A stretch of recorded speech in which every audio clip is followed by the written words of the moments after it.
Millones de toneladas de biomasa verde bordean las autopistas de asfalto infinito. Se infiltran en los patios traseros y brotan entre las grietas del hormigón. Incluso se comercializan en viveros locales bajo etiquetas inofensivas. A la vista, parecen simple vegetación de relleno, parte del paisaje estático. Pero por dentro, operan como invasores silenciosos de alta eficiencia. Su biología está diseñada para la conquista. Desplazan agresivamente a la flora nativa mediante sistemas de raíces veloces y dispersión masiva de semillas. Reconfiguran ecosistemas enteros, alterando la química del suelo y, en ocasiones, actúan como vectores para enfermedades agrícolas. El daño ecológico es inmenso. ¿Por qué gastar recursos en erradicarlas con químicos? Parece la única opción, pero existe una alternativa lógica. Cada una de estas especies es comestible. No hablamos de pasto insípido. Algunas fueron manjares codiciados en las cocinas de civilizaciones antiguas. Otras funcionaron como combustible biológico de supervivencia en tiempos de guerra, cuando las cadenas de suministro colapsaron.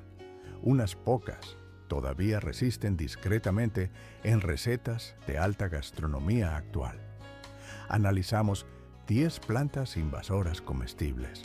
Sus historias combinan movimientos migratorios humanos, errores ecológicos de cálculo y perfiles nutricionales sorprendentes.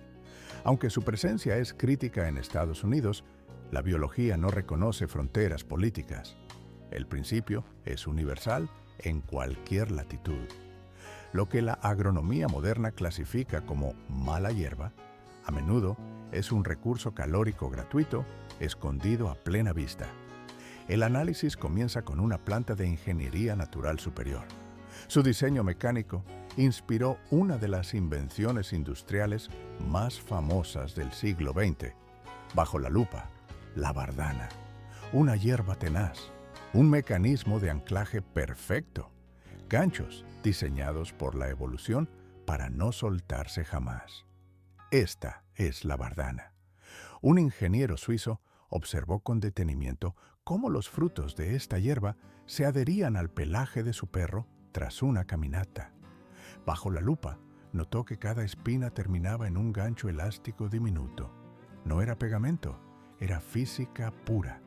Esta observación técnica derivó en la invención del cierre de gancho y bucle, el velcro que hoy asegura desde trajes espaciales hasta calzado deportivo en todo el mundo.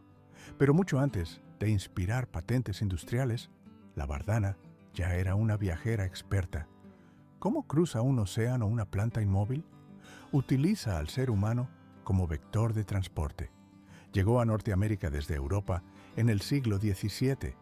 Sus semillas viajaron incrustadas en la ropa de los colonos y en el pelaje del ganado, cruzando el Atlántico como polizones biológicos. La logística de dispersión fue impecable. Hoy prospera en suelos perturbados y terrenos baldíos. En cámara rápida se observa su táctica de ocupación. Despliega hojas masivas, similares a las del ruibarbo, creando un dosel denso a ras de suelo. La estrategia es simple: bloquear la luz. Sin fotones disponibles, los pastos nativos y las flores silvestres quedan a la sombra y mueren por falta de energía. Es una competencia brutal por el espacio. Para el agricultor, los cadillos son más que una molestia al caminar. En la industria ovina, estas semillas arruinan la calidad de la lana, enredándose en las fibras hasta hacerlas comercialmente inútiles. El peligro escala rápidamente. La trampa mecánica es tan eficaz que puede capturar pequeños pájaros y murciélagos, dejándolos atrapados en la vegetación hasta perecer. A la vista, una plaga agresiva y espinosa, pero bajo tierra, un recurso alimenticio de alto valor.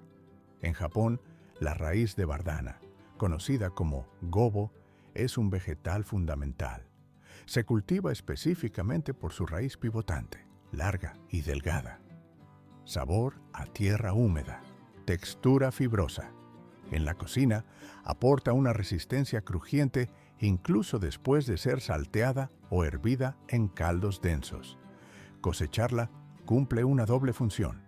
Obtienes un ingrediente rico en minerales y eliminas la planta antes de que disperse sus semillas. La bardana conquista mediante fricción, rasguños y agarre físico. Pocos la llamarían estética. El siguiente invasor utiliza el enfoque opuesto. Camuflaje mediante belleza.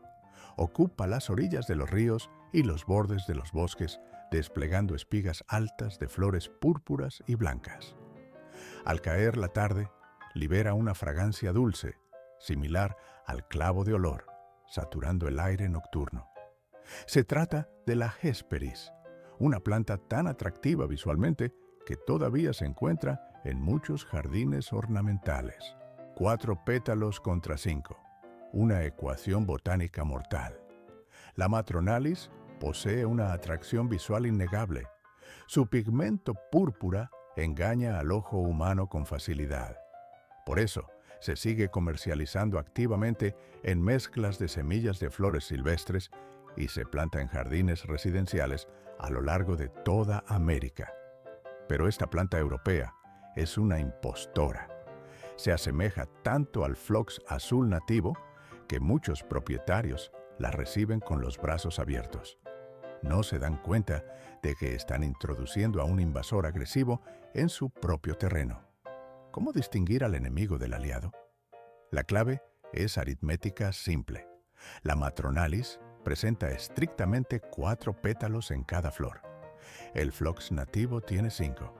Esta pequeña diferencia numérica revela un problema biológico masivo. La Matronalis no solo crece, conquista espacio, forma rodales densos que funcionan como barreras físicas, asfixiando al phlox nativo. Bloquea la luz solar y acapara los nutrientes del suelo. El phlox es una fuente de alimento vital. Insectos locales y mariposas han dependido de él durante miles de años para su subsistencia. Cuando el invasor toma el control, la fauna nativa muere de hambre. El ecosistema local se interrumpe desde la base. Comerla tal vez no detenga la invasión a escala continental, pero la lógica es implacable. Cada hoja y flor recolectada es una semilla menos en el banco de suelo. En este caso, la eliminación mecánica de una planta es tan sencilla como añadirla al plato. Las hojas jóvenes tienen utilidad gastronómica directa. Se pueden añadir a ensaladas para aportar un toque ligeramente amargo y picante, muy similar a la rúcula comercial. A la vista, una mala hierba común, pero químicamente, una fuente rica en vitamina C. Las flores funcionan como una guarnición picante para platos fríos y postres. El humano se convierte en depredador de la plaga. Cada tejido vegetal consumido reduce la capacidad de expansión de la especie, convirtiendo la recolección en un acto de conservación delicioso. Algunos invasores se cuelan sin ser vistos en la oscuridad de los contenedores. Otros son invitados a entrar con las puertas abiertas. La siguiente planta no fue un polizón oculto. Fue una solución respaldada por la maquinaria estatal que creció violentamente, fuera de control. Década de 1930. El gobierno de Estados Unidos estaba desesperado. Necesitaban resolver una crisis nacional de recursos. La erosión del suelo estaba dejando las tierras de cultivo completamente desnudas, arrancando la capa fértil hectárea tras hectárea. El Servicio de Conservación de Suelos recurrió a un aliado improbable. Un arbusto espinoso importado de Japón prometía cambiar las reglas del juego. Se llama Rosa multiflora. ¿Era la herramienta definitiva? Se promocionó como una cerca viva infalible, diseñada para retener el suelo, contener al ganado y alimentar a la fauna local sin costo adicional. Al principio, la logística cuadraba. Parecía una solución milagrosa para la agronomía práctica. Pero la biología no sigue planes de gestión. Los pájaros se atiborraron de sus frutos de color rojo intenso. Su sistema digestivo no destruye la semilla, sino que la transporta y la deposita lejos de los límites de la granja, envuelta en fertilizante natural. El mecanismo de dispersión es masivo. Una sola planta genera hasta 1 millón de semillas al año. Cada una posee la capacidad química de permanecer inactiva en el suelo durante 2 décadas antes de brotar. El terreno se convierte en un almacén de invasión latente. El resultado es físico y brutal. Matorrales impenetrables que escalan hasta 4,5 metros de altura. La densidad del follaje bloquea la luz solar, asfixiando la vegetación nativa. Los pastos productivos quedan inutilizables bajo una pared de espinas. Lo que comenzó como un proyecto de conservación mutó rápidamente en una de las invasiones botánicas más agresivas de América. Pero aquí hay un matiz químico importante. Por fuera, una barrera hostil capaz de rasgar la piel. Pero por dentro, una reserva concentrada de nutrientes. Los mismos frutos que propagan la plaga están cargados de vitaminas A, E, y, sobre todo, vitamina C. La historia lo confirma. Durante la Segunda Guerra Mundial, cuando la cadena de suministro de cítricos se rompió, la escasez amenazaba la salud pública. El gobierno británico pagó a los niños para recolectar estos frutos silvestres. Se procesaban industrialmente para crear un jarabe contra el escorbuto. Sabor ácido, textura densa y alta resistencia. Es un recordatorio de que incluso la maleza más problemática posee valor biológico inesperado. Las espinas pueden marcar la tierra, pero el siguiente invasor siembra algo mucho más peligroso. Existe un riesgo invisible, ligado a una de las amenazas sanitarias de más rápido crecimiento en el continente. Camina por muchos barrios suburbanos y lo verás. Se trata del agracejo japonés, un arbusto ornamental perfecto. El agracejo japonés es uno de los elementos de paisajismo más populares en América. Se valora por su resistencia a los ciervos y por la geometría precisa de sus montículos densos. Esta especie fue introducida en 1875. Su función inicial no era decorativa, sino táctica. Se promovió como reemplazo del agracejo común, una variedad que hospedaba un hongo letal capaz de devastar cultivos enteros de trigo. La industria necesitaba seguridad biológica. ¿Pero cuál es el costo real de esta sustitución? Detrás de la estética de jardín se esconde un mecanismo peligroso. A la vista es un seto inofensivo y ordenado, pero por dentro, bajo la maraña de ramas, se genera una incubadora de parásitos. La sombra es tan densa que el sol no toca el suelo. Esto crea un ambiente perpetuamente húmedo, ideal para la proliferación de garrapatas de patas negras. Los datos científicos son contundentes. Los bosques infestados con agracejo japonés presentan cifras significativamente más altas de estos arácnidos, los principales portadores de la enfermedad de Lyme. La estrategia de la planta es agresiva. No solo ocupa espacio, altera la química del suelo, modificando el equilibrio de nutrientes para impedir el crecimiento de flora nativa. Se importó para proteger la agricultura, pero terminó protegiendo a los vectores de una infección humana. Aquí hay un matiz interesante sobre sus frutos. De cerca, las bayas son pequeñas y de color escarlata intenso. La mayoría de las aves evitan consumirlas. Sin embargo, para el humano, representan un recurso viable. Su sabor es ácido y astringente, pero al cocinarlas con grandes cantidades de azúcar, se convierten en mermeladas y jaleas perfectamente comestibles. Hemos observado cómo un arbusto puede toxificar el suelo del bosque. Ahora el escenario cambia. La invasión se traslada al sistema hidrológico. Un nuevo invasor toma el control de ríos y manantiales, operando bajo el disfraz de un vegetal beneficioso.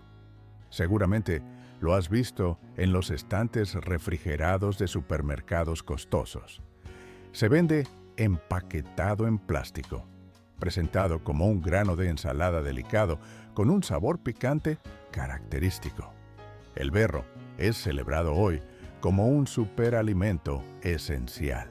Más vitamina K que una manzana, más vitamina C que una naranja. El perfil nutricional del berro es una bomba biológica de eficiencia. Durante siglos, este vegetal fue un recurso estratégico.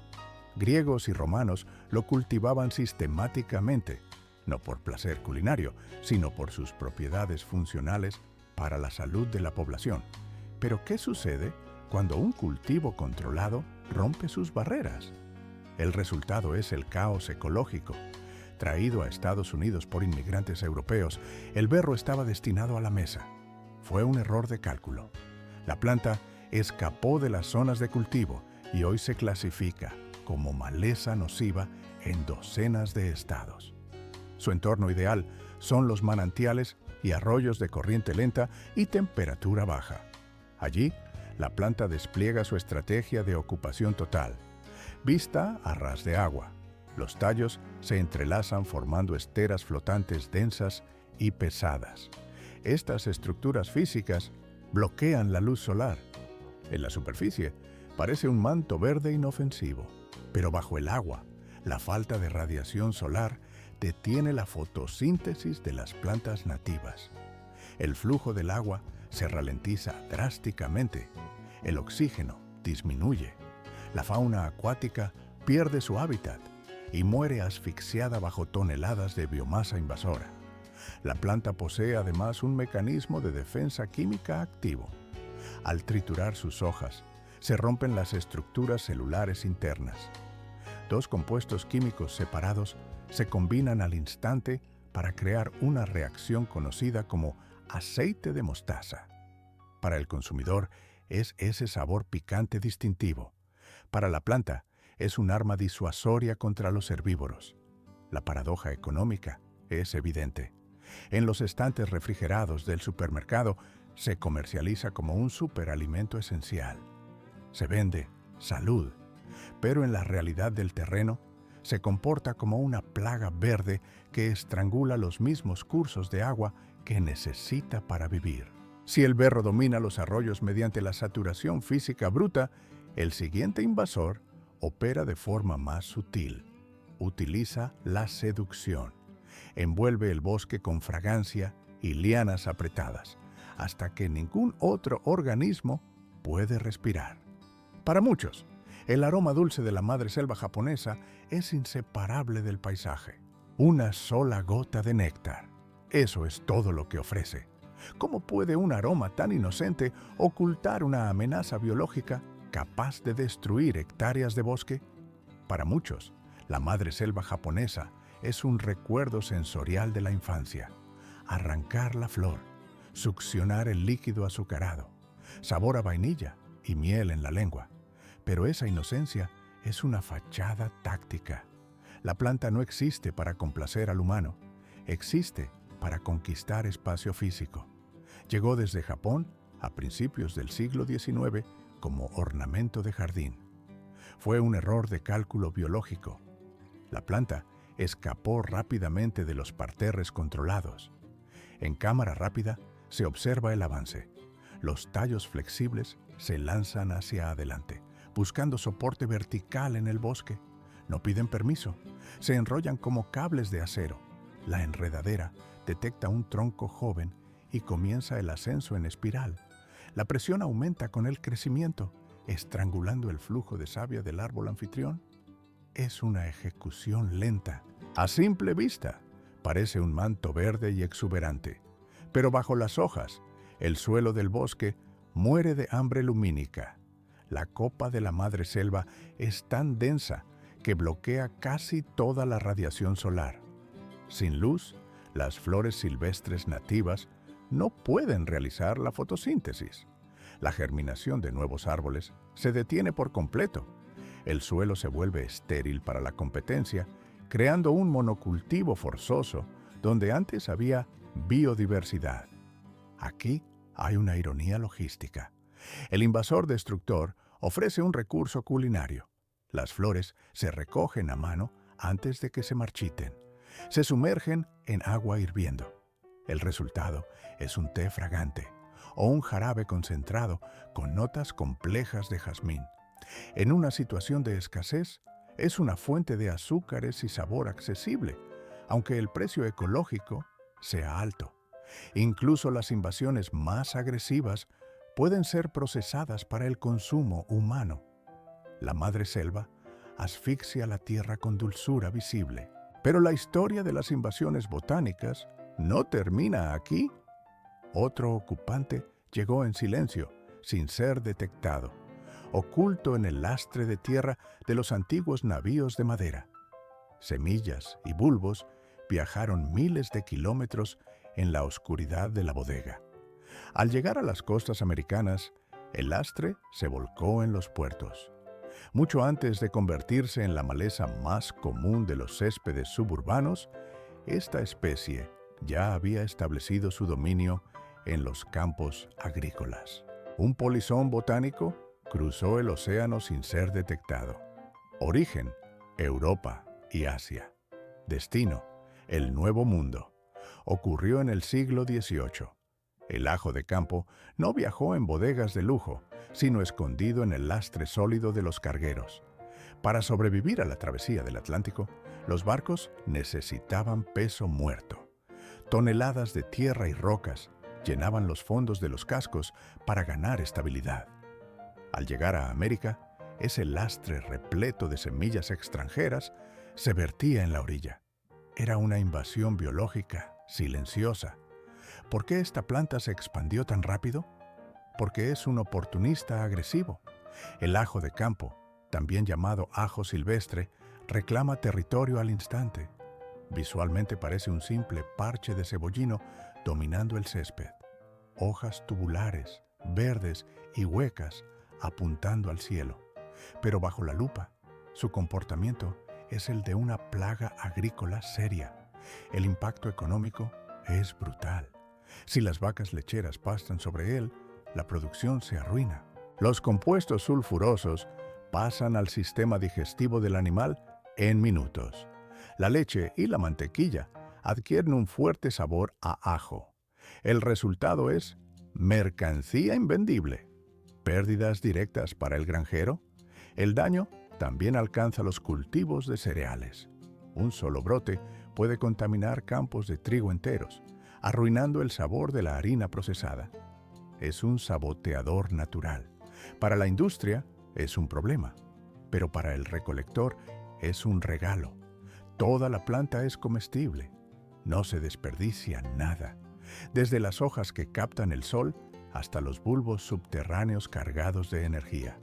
Ofrece un sabor potente, un híbrido intenso entre el ajo y la cebolla. Es sustento gratuito y accesible en cualquier cuneta. Su golpe al paladar es inconfundible, pero la siguiente planta desafía la lógica. Aquí hay una contradicción física. Una raíz que crece en tierra seca, dura y polvorienta. A primera vista, parece una raíz pálida y sucia, casi sin vida. Pero por dentro, esconde un perfil químico extraño. Su sabor evoca el agua salada y el marisco fresco. Esta paradoja biológica le valió al salsifí el sobrenombre de planta ostra en muchas regiones. Sabor a mar sin tocar el océano. Esta paradoja biológica le valió al salsifí su apodo técnico, la planta de ostra. ¿Por qué una raíz terrestre imita a un molusco? Nadie lo sabe con certeza, pero funciona. Siglos antes de llegar a Norteamérica en el siglo XVIII, esta variedad ya era combustible básico en las cocinas europeas. Los colonos no la cultivaban por estética, la cultivaban por eficiencia calórica. Al hervir las raíces en sopas, el tejido fibroso se ablanda. Al freírlas en mantequilla, la reacción de Maillard libera ese sabor característico a marisco. Es un alimento dual. Se siente humilde en la preparación, pero refinado en el paladar. una fuente de carbohidratos con perfil de delicatessen. Pero el mercado agrícola es despiadado. Con el tiempo, el salsifí perdió su posición dominante. Verduras de crecimiento más rápido y transporte más sencillo saturaron los mercados. La planta fue expulsada del huerto. Pasó de ser un cultivo protegido a una especie asilvestrada. Se estableció en los márgenes, cunetas de carreteras, bordes de autopistas y prados abiertos. A simple vista, parece hierba alta, maleza genérica, sin valor. Pero bajo tierra, la raíz pivotante sigue acumulando reservas. En temporada de floración, el camuflaje se rompe. Revela flores de un morado intenso que operan con un horario estricto. Se cierran herméticamente al mediodía para conservar humedad. A esto le sigue la dispersión. Las cabezas de semillas son esferas plumosas y gigantescas, diseñadas aerodinámicamente para viajar con el viento. Esta apariencia le otorgó el nombre de barba de cabra. Para los recolectores modernos y chefs experimentales, encontrar salsifí es minería biológica, redescubrir un tesoro olvidado. La raíz es blanca y cremosa. Se puede triturar, asar o freír. Aporta un sabor salado y suave que no existe en el catálogo de verduras comerciales estándar. Antes descartado como obsoleto, el salsifí regresa silenciosamente a las cocinas. Es una reliquia de la dieta victoriana que ahora crece salvaje en los límites de los campos industriales.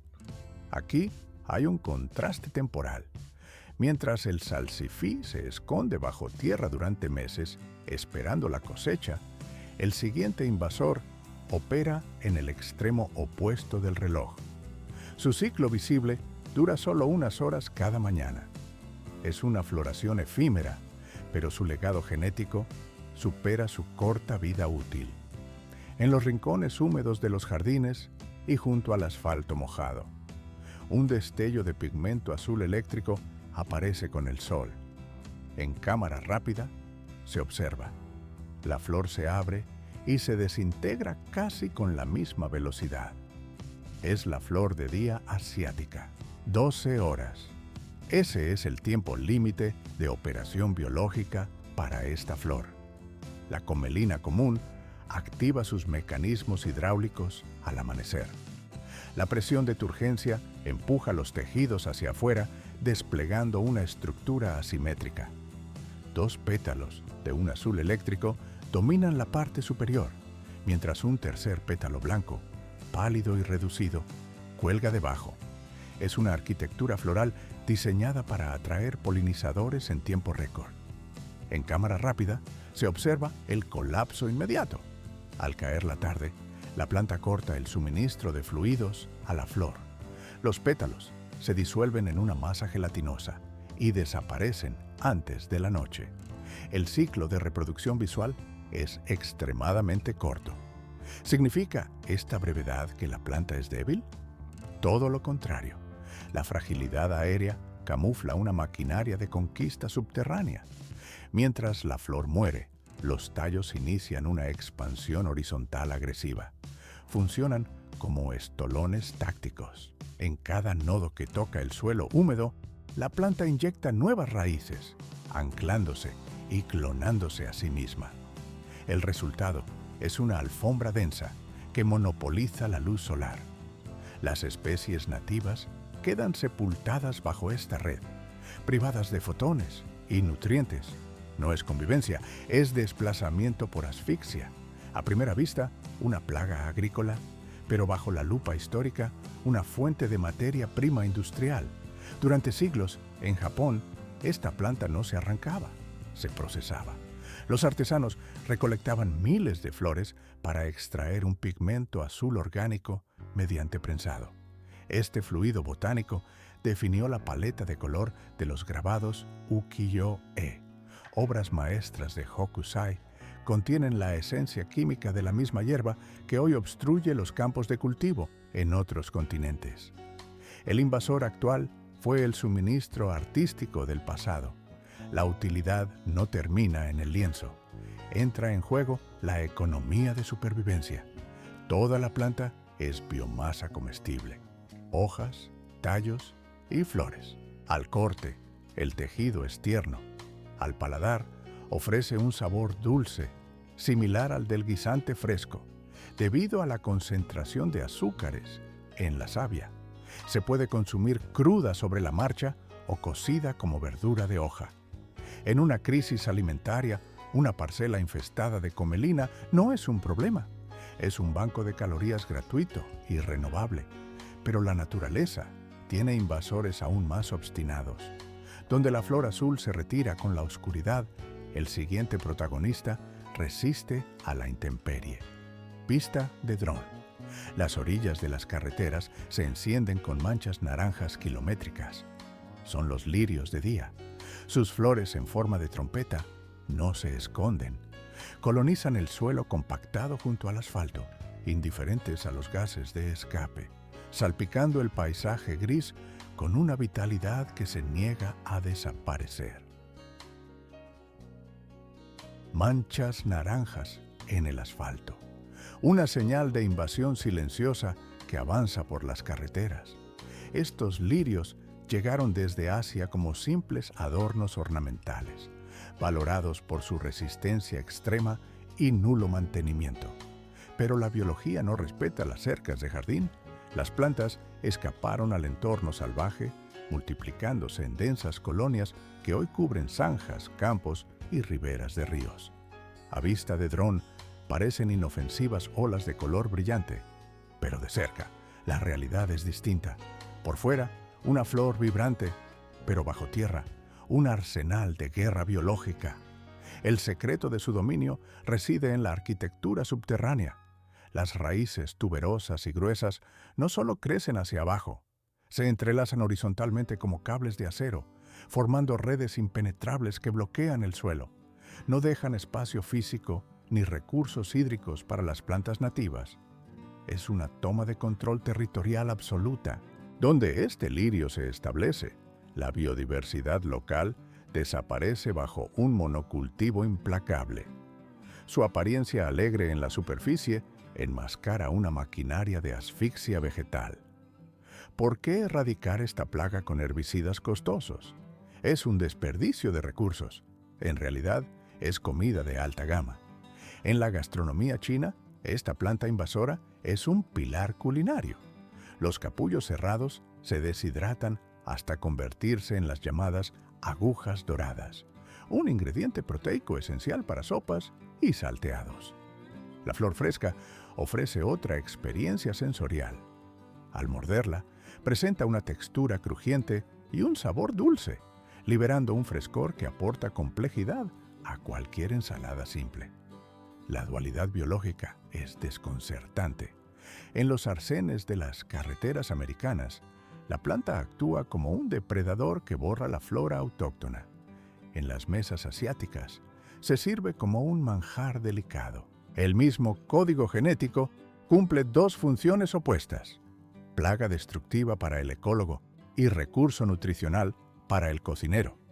La planta demuestra que la etiqueta de maleza es subjetiva. Aquí hay un matiz importante. La línea entre desecho y recurso rara vez es clara. Hemos analizado raíces invasoras que saben a ostras, flores que proporcionaron el pigmento azul brillante a los artistas japoneses durante siglos. Algunas especies estrangulan bosques enteros bloqueando la luz solar.